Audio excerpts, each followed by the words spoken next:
Well, hello everybody and welcome to the Head Teachers Update on the 17th of September. Hope you've had a good week. Just going to fill you in on some of the things we've been doing this week at school and some of the things we'd like you to think about and help us with. It was great to see this week Year 7 parents in with us. First parents meeting that we've had for quite some time with the parents in face-to-face, and thank you for so many of you that turned up. We hope that meeting was helpful to you, lots of information shared. We will be putting the PowerPoint slides on the website for you. And for those of you that have children in other year groups, don't worry, there will be parents information evenings going on over the next few weeks with Year 8 a little bit later into the year when we start talking about options. We've been into lessons this week, having a look at the learning and having just a great time experiencing great teaching, learners enjoying their lessons and making good early progress in the year. I've had the privilege specifically of seeing all of the year groups this week in assembly, where my theme was really about not holding back and not allowing those doubts that we have about ourselves to hold us back. I was also able to reinvigorate and re-emphasise our Maiden Early School in Reading dream that we should be determined in all we do, respectful, excellent in our work, attitude which is successful and positive, and maturity in our choices. That was great. It was great to see and speak to all of the year groups this week. We also had the privilege of a DFE visitor in looking at our work as part of the Maiden Early Trust Behaviour Hub designation, and that was great. He was very complimentary about the school and about the different processes and policies that we have in place to support the culture of the school. Really pleased that the extracurricular programme is finally up and running. Mr Murphy will be writing with the details of all the different things that we're offering to students over the next few days, so look out for that communication. And part of that was the launch of our Combined Cadets Force unit, and we're doing this in partnership with the UTC next door, and it was great to see 130 odd students out on our Muga from the UTC and from our school starting to drill together and to go through that the early stages of understanding what it means to be part of the cadet force there. It's going to be great. It's a great personal development opportunity, leadership development, all of those sorts of things which I think are really important for a full rounded school experience for many of our students. So we've been really pleased with that and pleased to do that in collaboration and in partnership with our neighbours.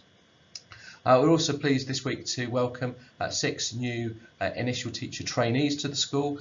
We have a long history and long tradition of training up teachers and then launching them into the workforce either in this school or in other schools, and really nice to meet them yesterday and to start them on their journey towards great teaching and hopefully a career full of service to students. We've had continue to have a small number of positive cases in the student and staff population.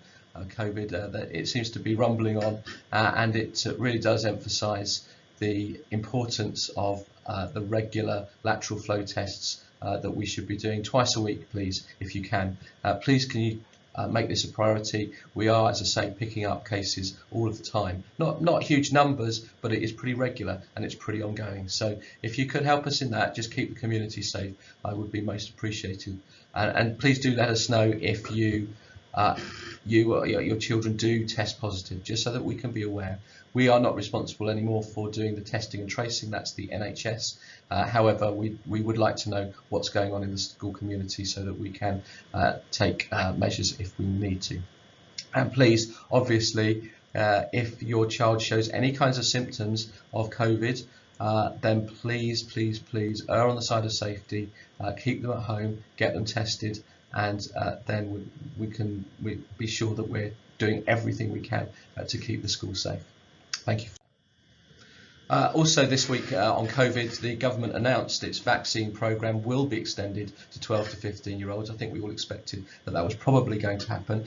I'm still awaiting the precise details of that. It's likely that this will be combined The vaccines will be combined with the visit that the NHS nurses will make to the school to give out the flu vaccine.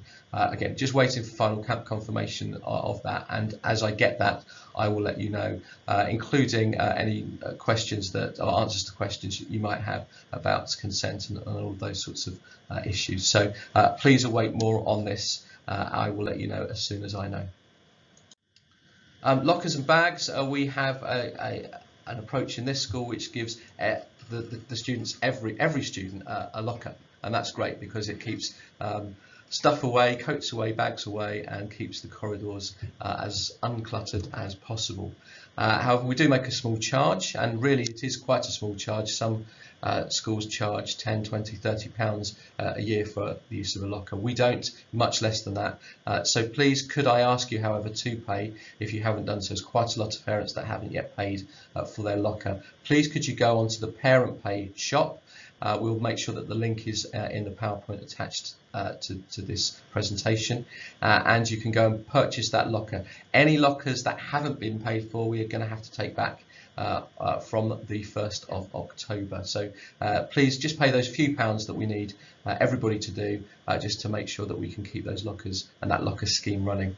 Also, that 1 or 2 bags are remaining unpaid for. So if your child has one of our school bags and needs to pay, please can you do so through Parent Pay. Thank you very much. Another plea really to parents about parking. I don't need to say that Crescent Road is very busy. I think we all know that. We are working very, very hard actually with the local council and our neighbours on Crescent Road on the Reading School Street scheme, and we're hoping that seems to be progressing. It's taken a little while, but we're hoping that will be up and running later in the term, whereby twice a week we'll be able to actually shut off Crescent Road for 45 minutes at the beginning and the end of the school day to obviously increase safety there for students.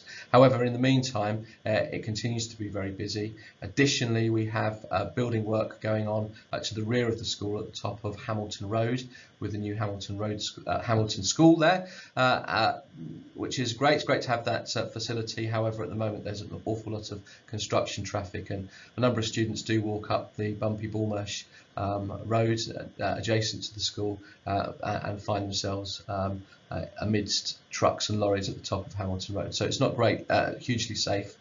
Please, please, please, could you ask your students to be careful in what they're doing around leaving and coming to school, and if you can, please, please, please don't park on Crescent Road or the top of Hamilton Road. If you can park a couple of streets away, let your children out there, or let them out on the Woking Road, wherever, and that they can walk the final 5 minutes to school. That really would help ease the congestion and just make the area a little bit safer for students. Thank you for your support with that. Attendance is so important. You can see some of the statistics there.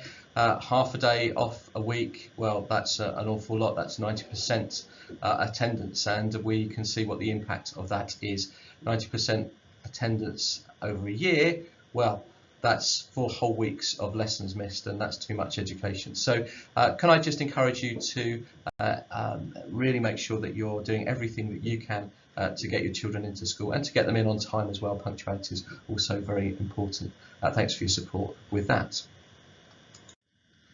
Well, that's it, and thank you for watching. I hope that's been useful and helpful to you. Please remember to get in touch with us if you want. All of our communication channels are there on the screen there. Perhaps you'd want to subscribe to our Twitter feed at MES Reading, and you'll find lots of information and news on that, or use our website as normal.